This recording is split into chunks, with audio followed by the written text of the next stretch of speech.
La géologue Gina Tomassip, grande spécialiste de la préhistoire, a donné une conférence afin de présenter son livre L'Algérie des temps préhistoriques, un patrimoine méconnu, paru aux éditions ANEP. Cette rencontre a été l'occasion d'aborder le riche patrimoine que recèle notre pays, qui compte un nombre important de sites archéologiques allant du Paléolithique à l'Antiquité. Je ferai un reproche à mes collègues préhistoriens, et à moi-même, c'est que nous n'avons pas su mettre en valeur les éléments fondamentaux et de manière à les conserver, quitte à laisser disparaître les autres.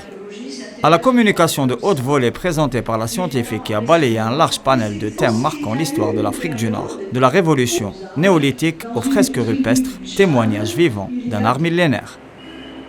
Parce qu'avant l'art rupestre, il y a certainement eu de l'art déjà, qui s'est exprimé très très tôt, mais dont on n'a absolument aucune trace. On a parlé peintures rupestres, on sait qu'il y avait des peintures corporelles. Elles ont certainement été très très importantes, mais on n'en sait rien, on n'en connaît rien.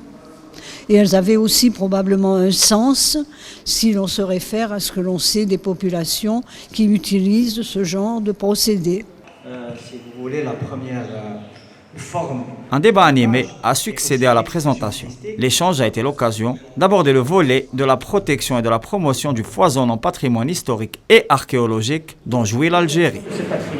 Nous recherchons des travaux qui concernent l'ensemble du Maghreb, du Sahara, on peut dire même de l'Afrique du Nord en général.